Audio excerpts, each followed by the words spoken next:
dalam doa. Segala puji syukur kami naikkan ke hadirat Tuhan yang terus menolong, menopang dalam hidup kami hingga sampai pada pagi hari ini. Sebentar lagi kami juga akan membaca firman Tuhan, kiranya urapan Roh Kudus menyatakan atas kami semua sehingga kami bisa mengerti maksud Tuhan melalui firman yang akan kita baca pagi hari ini, dan firman itu akan menjadi rema. Terima kasih ya Bapa. Pakailah kami dengan segala keterbatasan kami sehingga kami mengerti apa yang Tuhan kehendaki. Terpujilah nama Tuhan di dalam nama Tuhan Yesus Kristus. Haleluya. Amin. Ya, salam. Pagi hari ini saya akan mengajak Bapak Ibu Saudara untuk membaca di dalam Alkitab kita, yaitu kitab Kejadian pasal yang ke-50. Kejadian pasal 50. Kita membaca satu ayat, yaitu di ayat yang ke-20. Kejadian 50 ayat yang ke-20. Kita membaca secara bersama-sama. Kejadian 50 ayat yang ke-20. Kita membaca secara bersama-sama karena hanya satu ayat. 1, 3, ya. Memang kamu telah mereka-rekakan yang jahat terhadap aku, tetapi Allah telah mereka-rekakannya untuk kebaikan, dengan maksud melakukan seperti yang telah disediakan hari ini, yakni memelihara hidup suatu bangsa yang besar. Amin. Ya, Bapak Ibu Saudara yang dikasihi Tuhan, pemeliharaan Tuhan terhadap manusia kadangkala itu kita pandang sebagai hal yang unik dan tidak biasa. Karena banyak perkara, banyak hal yang kadangkala kita tidak mengerti dan itu kadang kita anggap aneh, tetapi itu dinyatakan oleh Tuhan. Maka saya mengambil tema pada pagi hari ini, yaitu tidak biasa. Karena yang banyak disukai orang itu yang tidak biasa. Kalau makan bakso, ya bakso yang spesial. Kalau beli nasi goreng, yang nasi goreng gila, supaya ikut gila. Sehingga hal-hal yang biasa kadangkala itu tidak disukai. Tetapi secara umum, hal yang biasa itu yang kadangkala bisa juga menimbulkan hal-hal yang spektakuler.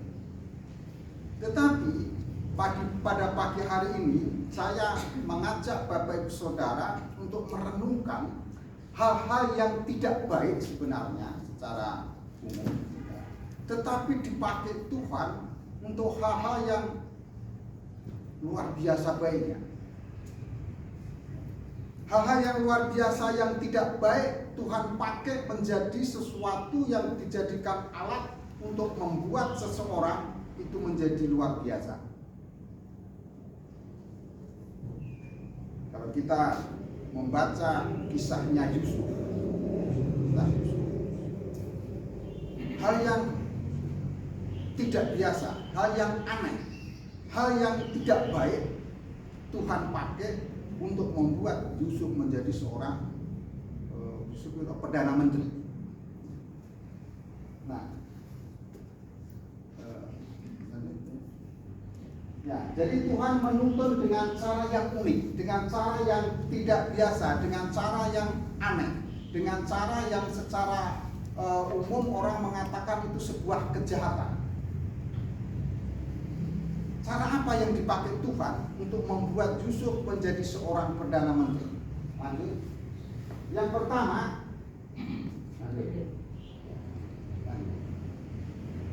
pertama, Tuhan menjadikan kebencian untuk menuntun perjalanan hidup Yusuf.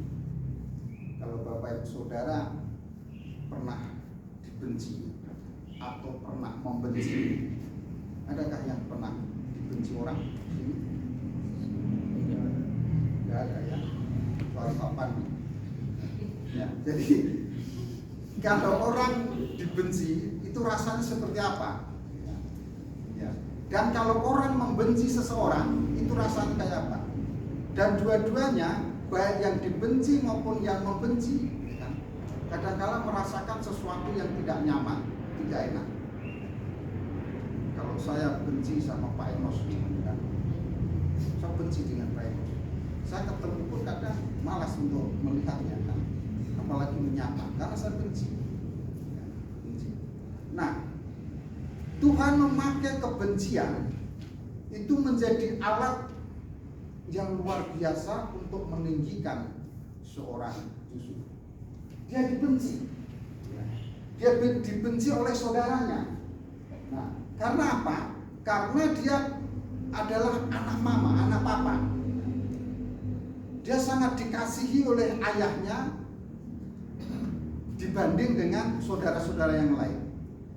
Berapa saudaranya Yusuf? Ada yang tahu? Dia dikasihi ayahnya lebih daripada ayahnya mengasihi saudara-saudara yang lain, sehingga menimbulkan kecemburuan. Karena apa? Karena dia diperlakukan istimewa.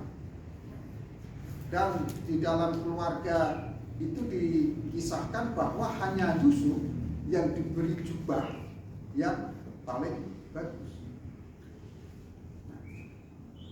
Saudara-saudaranya yang lain disuruh pergi menggembalakan domba di ladang sana, panas terik matahari. Tetapi Yusuf di rumah.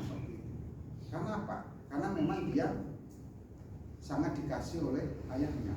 Nah, itulah yang membuat saudara-saudaranya akhirnya membenci dia. Dia dibenci karena dia sangat dikasih oleh ayahnya. Jadi kecemburuan sosial ada di dalam saudara-saudaranya. Nah, selain kecemburuan sosial karena dia diperlakukan lebih oleh ayahnya, juga ada penyebab lain sehingga saudara-saudaranya lebih membenci dia, yaitu ketika dia menceritakan mimpinya. Nah, jadi kebencian ini yang akhirnya membuat Yusuf keluar dari zona nyaman ini. Kalau tadinya di rumah baik-baik dengan ayah, di situ dimanja, bahkan mungkin kalau makan disuapin. Tetapi dia harus keluar dari zona kenyamanan ayahnya itu. Dan akhirnya ayahnya menyuruh atau memerintahkan dia, pergilah ke ladang, pergilah carilah saudara-saudara. Nah, dari situlah dia mulai merasakan seperti apa keluar dari zona nyaman ayahnya itu.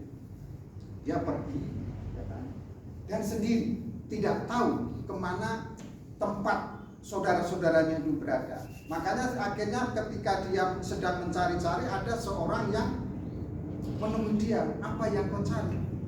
Saudara-saudara, karena saya disuruh ayahku untuk mencari dia.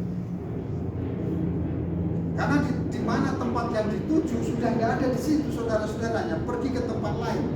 Dia pergi ke tempat lain yang dinamakan apa sih?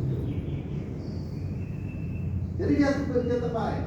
Nah, tetapi Tuhan memakai saudara-saudaranya itu untuk membenci dia.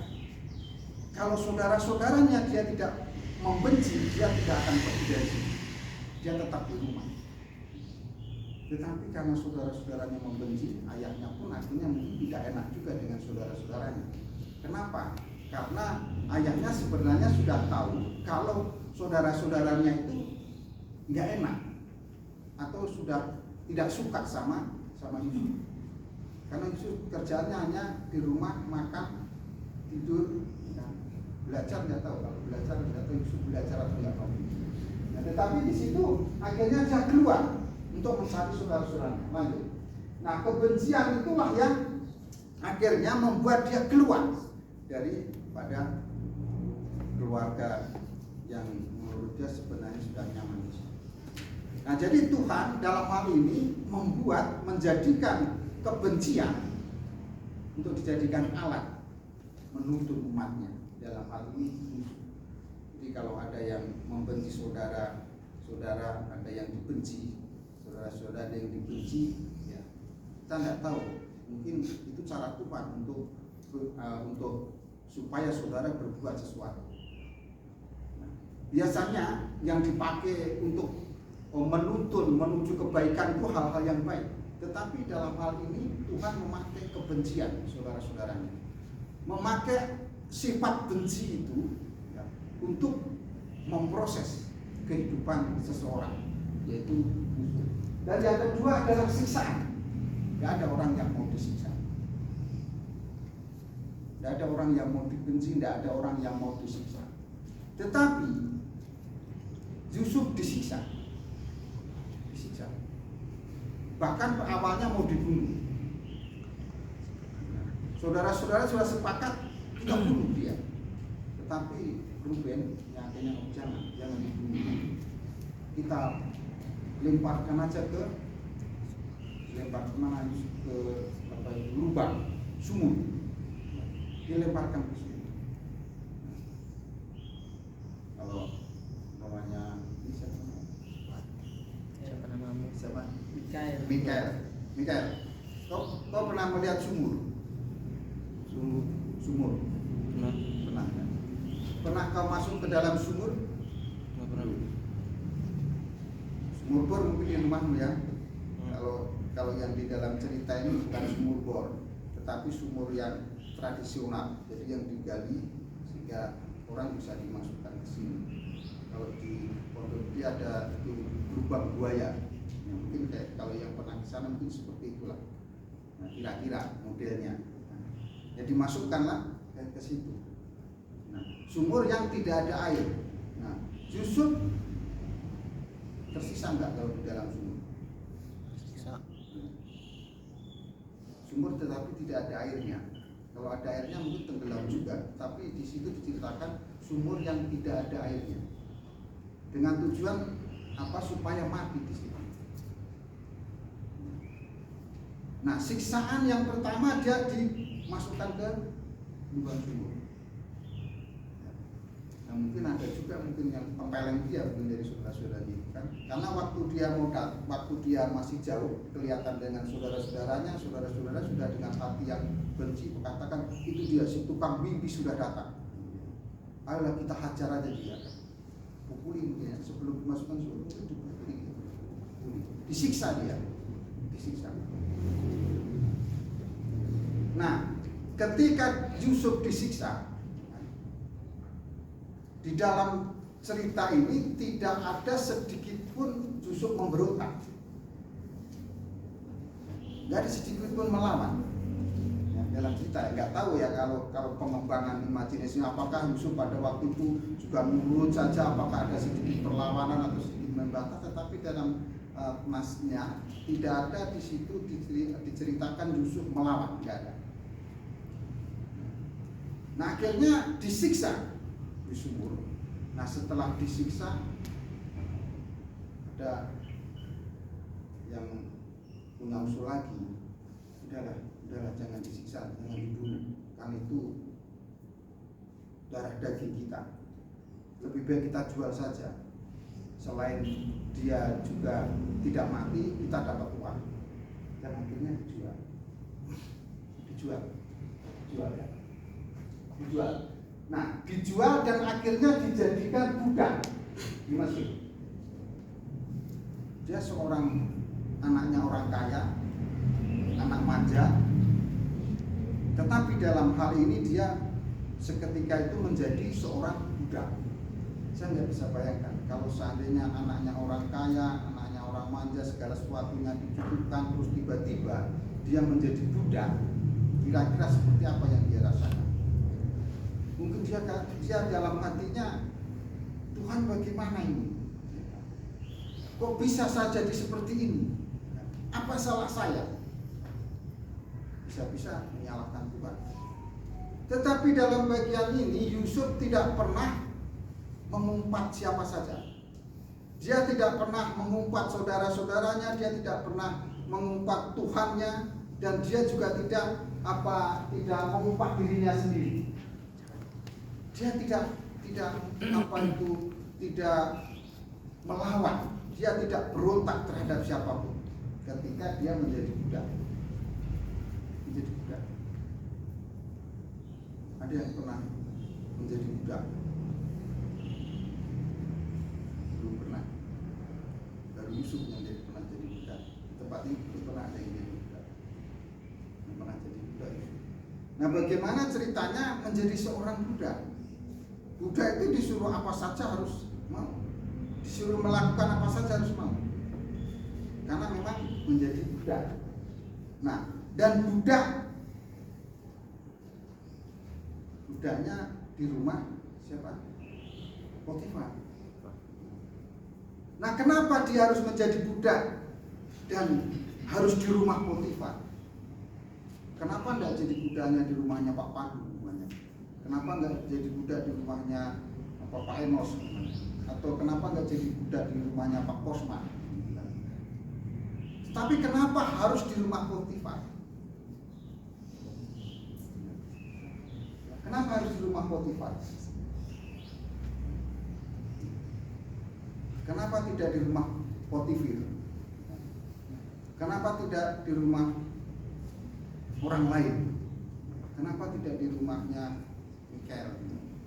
Tapi kenapa harus di rumah Potifar?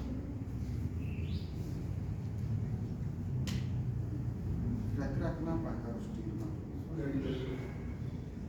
Sudah ditentukan.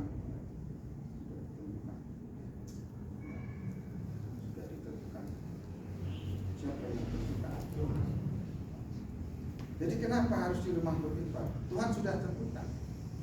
Kenapa Tuhan tentukan di rumah Potifar? Kenapa Tuhan tentukan Potifar? Karena dia seorang pembesar kerajaan. Nah, mungkin dari situ sudah mulai tampak ini alur perjalannya. Kenapa harus di rumah Potifar? Kenapa di tempat bukan di rumahnya orang lain? Karena Potifar seorang pembesar kerajaan. Nah, dari situ mungkin arahnya sudah mulai terbaca. Oh, berarti nanti ujungnya Yusuf akan menjadi pembesar kerajaan. Nah, jadi di rumah Potifar, bukan di rumah orang lain. Nah, jadi dia harus melewati kebencian-kebencian yang menghantam dia terus dari rumah sampai di tempat penggembalaan, bahkan akhirnya sampai di tempat tukang beli budak. Dia dibenci, dia disiksa,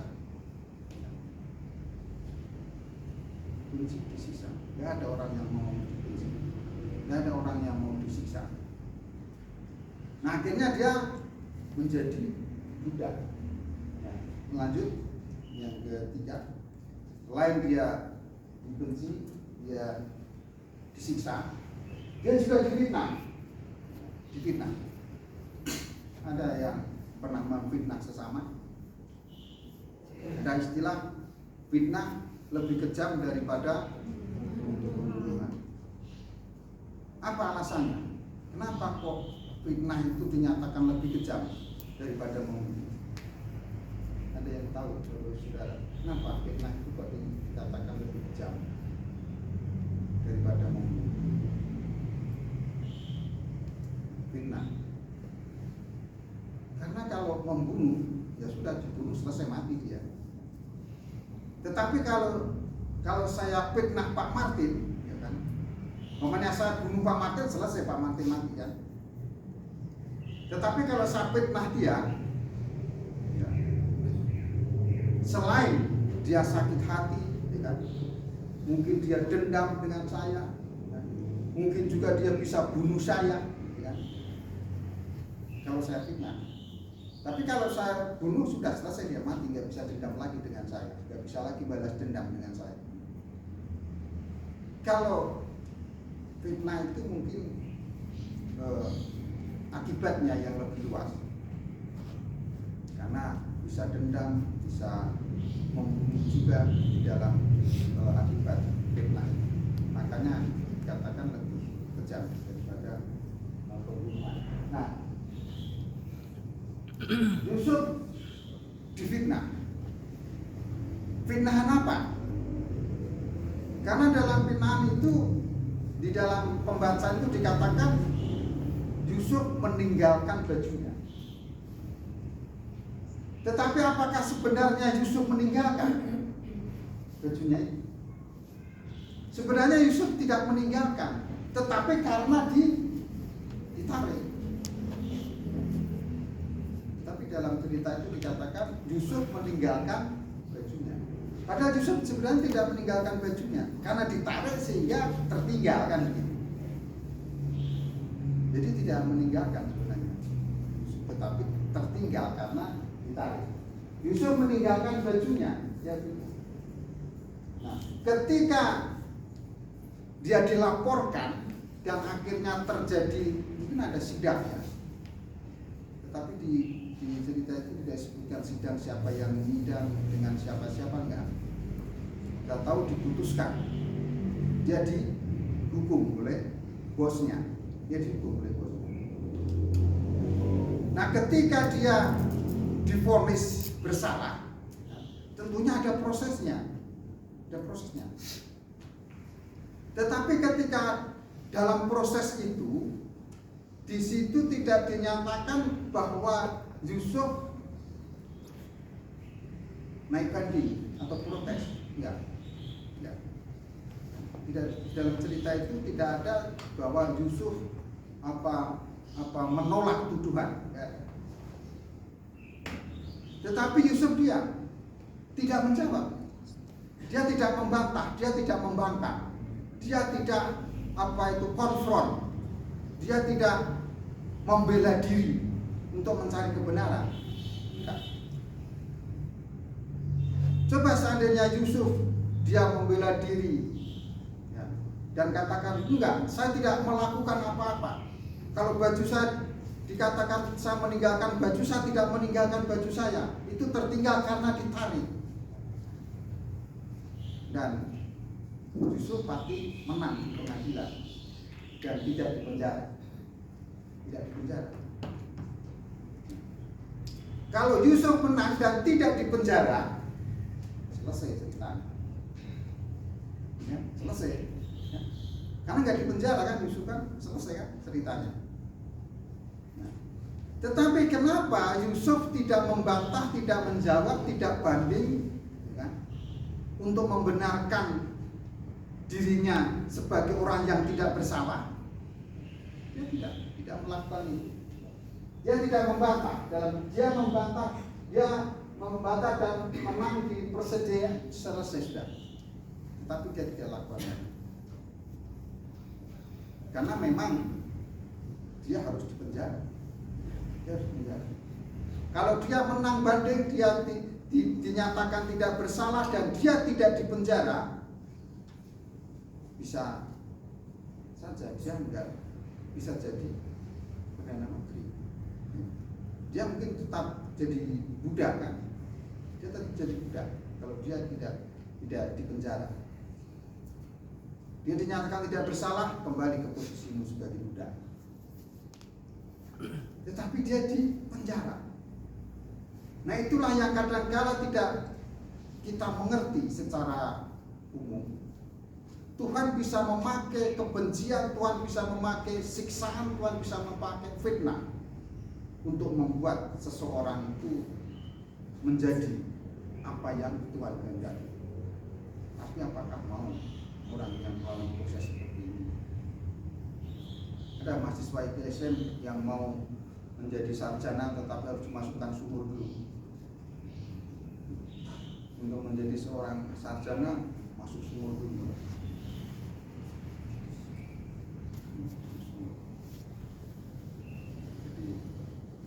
Atau untuk menjadi seorang sarjana kamu harus jadi budak dulu. Gimana jadi budak? Ya, suruh kerja praktis saja kadang umpet-umpetan tidur kan? Gimana mau jadi? Tidak, Yusuf jadi budak. Padahal dia anaknya orang kaya. Nah itulah cara Tuhan yang tidak biasa dalam menuntun umatnya untuk memenuhi kehendaknya yang luar biasa. Jadi Tuhan memakai kebencian, Tuhan memakai kadang siksaan, dan kadang Tuhan memakai fitnahan untuk memproses seseorang untuk menjadi apa yang dikehendakinya. Jadi itu fitnah. Yang terakhir, yang keempat, itu penjara. Ada yang pernah masuk penjara? Mahasiswa di sini? Belum ada yang masuk penjara ya? Supriyadi, kau pernah masuk penjara? Siapa namanya? Supriyadi ya namanya. Pernah masuk penjara kau, Supri? Belum. Mau masuk? Nah, penjara itu di mana-mana tidak ada yang enak menurut cerita yang sudah dipenjarakan. Tetapi semakin banyak peminatnya. Tidak enak tetapi banyak peminatnya. Dan peminatnya banyak juga yang orang Kristen. Waktu dulu kami masih sering pelayanan di penjara kelas 1 Tangerang. Itu boleh dibilang 50% itu namanya Alkitab. Yohanes, Stefanus, Petrus, Yakobus. Nah, jadi banyak peminat penjara itu. Padahal katanya tidak enak. Katanya tidak enak, tetapi semakin banyak peminatnya. Makanya kalau nggak salah Pak David katanya dia mau bisnis penjara. Dia mau bikin rumah penjara, nanti disewakan ke negara. Karena penjara semakin banyak peminatnya. Nah, bisa juga. Nah, penjara itu tempat yang tidak nyaman, tempat yang tidak enak. Kalau yang mau coba, nggak apa-apa, supaya tahu rasanya kayak apa. Nah, jadi di penjara sesuatu yang tidak baik, tidak bagus, tidak nyaman, tidak enak. Dan Yusuf tidak bersalah, tetapi dimasukkan ke penjara. Saya kira tidak ada yang mau satu orang dulu manusia yang tidak salah tapi dipenjara. Tetapi Yusuf dia dipenjara dalam keadaan tidak bersalah sebenarnya, tapi dipersalahkan.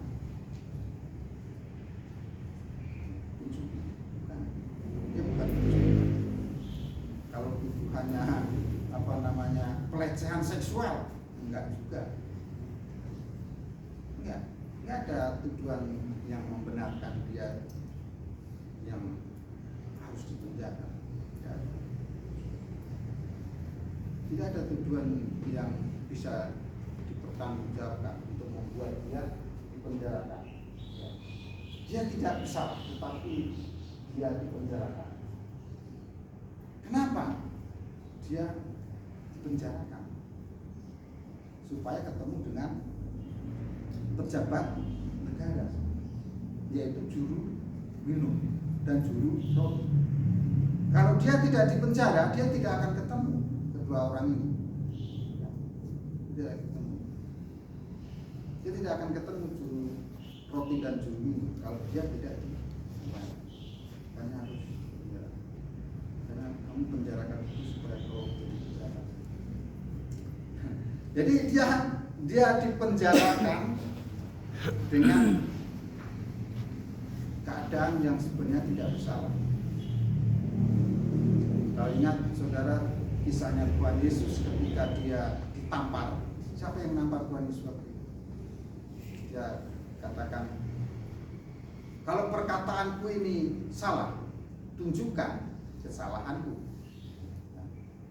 Tetapi kalau saya benar, kenapa kamu menampar saya kan? Mungkin sejenis itu ceritanya. Yusuf juga tidak besar, tetapi dipenjarakan. Ternyata Tuhan punya rencana supaya ketemu dengan juru minum kerajaan yang dalam cerita itu punya mimpi, dan Pak Yusuf ternyata seorang tafsir mimpi yang handal. Tafsir mimpi. Mungkin di sini ada yang punya talenta tafsir mimpi. Kalau ada bisa dipakai. Pakai Tuhan bisa juga. Ada yang ahli tafsir mimpi di sini. Kalau pemimpi banyak ya,